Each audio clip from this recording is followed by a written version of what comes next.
Our showdown is looming in court less than 24 hours before hip-hop star HHP's funeral. His wife wants an urgent interdict halting the funeral. Lerato Sengadi says she entered into a customary marriage with Jabulani Tsambo. She argues she has legal rights to bury her husband.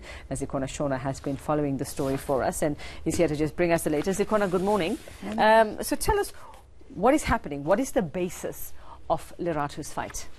So Lerato is saying that she is HHP's customary wife, as you've mentioned. She's saying that in 2016, in January 2016, HHP's family wrote a letter to her family to ask to meet to begin lobola negotiations.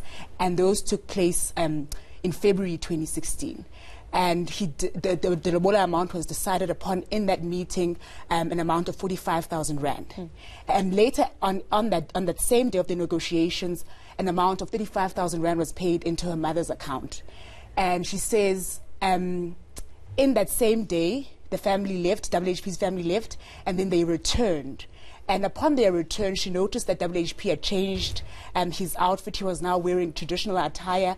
His sisters and his aunts took her to one room and they got her dressed in a matching outfit.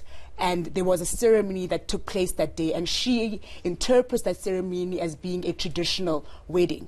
She also says that there was an agreement later that was signed between the two families to recognize the fact that they had indeed met, they had decided on an amount for lobola, and this was the amount that would be paid after. So she is saying now that she has the right to his remains, as well as possessions that were taken from his house by the family. She's saying that on the day that HHP passed away, she went to the home and his father or his uncles tried to distance her from viewing his body. She's saying that she was sidelined on that day, and she returned several days later, I think on the Saturday of that same week. When she went there, she met with the father, and HHP's father said to her that, "I do not recognize you as my son's wife. I know my son, and you were not married to him. He was not married." And subsequently, the locks to that house had been locked.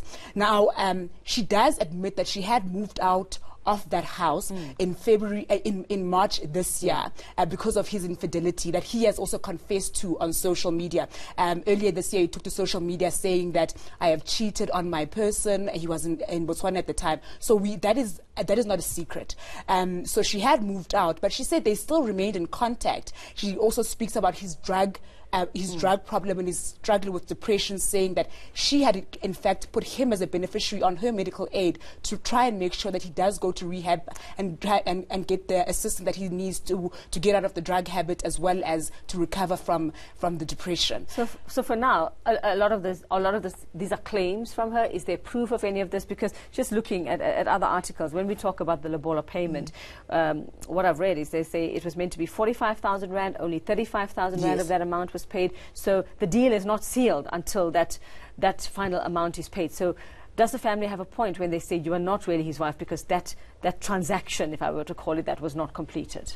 So in response, HHP's family is saying that as a wife of this family and as a wife of our son, you should have been brought to the family. So it doesn't just end with the lobola negotiations at your home. There's supposed to be a slaughtering that takes place, and you're supposed to be taken to your husband's home, and then they receive you.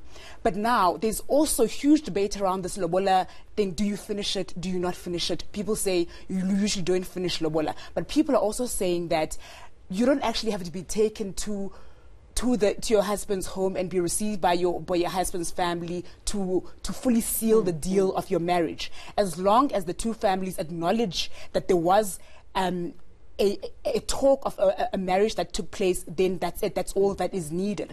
But now she says on that day that there was this wedding ceremony.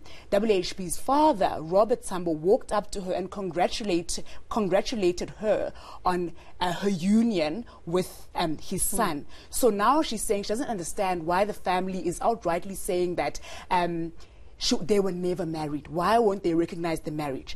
So we do know that this week there was the first official memorial service that took place in Johannesburg, and she was there. I was there as well. She arrived a little bit late, but she had a chance to speak, and I just want the team to play that bite so we can hear the words that she had to say at the memorial service. Let's take a listen. I've lost a husband, my best friend, my road dog, my comedian, my selector, my favorite artist, my Scrabble mate, the love of my life, Motuaka. I loved you when you didn't love yourself. I loved you when you thought you didn't deserve to be loved. I loved you when others thought you were unlovable. I loved you when others were scared to love you. I fought for you when I had to be a one-woman army against so many that tried to tarnish your name. I loved you through happiness and pain, highs and lows, darkness and light, fear and pride. I find solace in knowing that even in your very, very last breath, you knew that. So Zikhona, a funeral is supposed to take place tomorrow. What happens now? It's Friday. She's gone to court with this. The court case is expected to get underway from around 10 o'clock this morning. The family has also said that if Lerato wishes to go to the funeral, the spokesperson said to me that he will even hold her hand at the funeral. What they don't want is for her to feel that she has a right to his remains. And even though they acknowledge that WHP had not expressed where he wants to be buried, but they understand, as far as they understand, he would want to be buried in his hometown. I just want to go backtrack to this clip. His family was at the funeral, at the memorial service rather, in terms of his aunts and his cousins, some of his siblings as well, and very close friends. But his parents were not at this memorial service. But a lot of the speakers that took to the podium, as far as his family is concerned, really did mention her presence in his life. And their relationship with her. I mean, his cousin went up there and said, Lerato and WHP would visit me regularly at my home in Hartis. So she was acknowledged. So she was acknowledged. She was known by the family. Couple, yeah. So now what remains to be seen is what will happen next. And the family is saying that, as far as they're concerned, preparations for the funeral tomorrow are going ahead. Okay. They are in a meeting as we speak. It started at 7 o'clock this morning, and only after that will they give us a form of feedback about that meeting. But they will only respond to, in terms of the court proceedings, after the outcome. But as far as they're concerned, everything is going ahead as planned, and we're heading out there today. All right, so we'll hear from you a little later on. Zikhona Tshona will tell us what the court says and what the family says after that. Thank you very much for that. Well, two rival groups from one of South Africa's largest churches are literally gunning for each other. Gunshots were fired outside the International Pentecostal Holiness Church on the West Rand. While officials can't say what sparked the fight, the church has long been torn apart by leadership squabbles. And now police are investigating a case of attempted murder. Here's Malungelo Boy with that story. The trail of destruction following clashes between members of the International Pentecostal Holiness Church.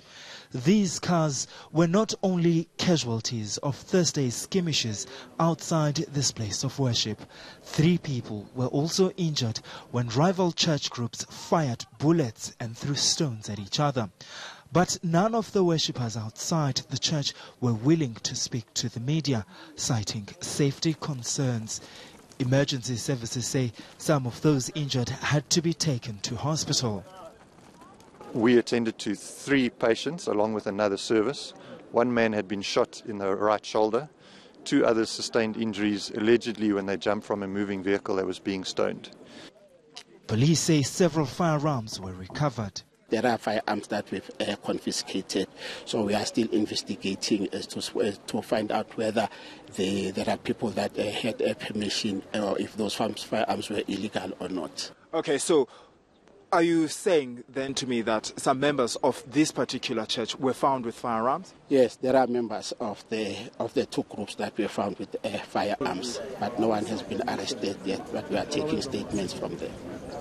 A leadership battle has been simmering at the International Pentecostal Holiness Church since its leader, Clayton Modise, died in 2016. Malungelo Boy on the West Rand.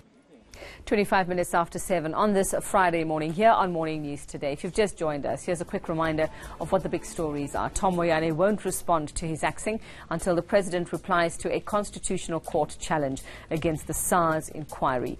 On the eve of WHP's burial, his wife heads to court to halt that funeral. If you heard our chat with Zikhona Tshona just a short while ago, we expect a decision sometime after 10 o'clock. She'll keep us updated.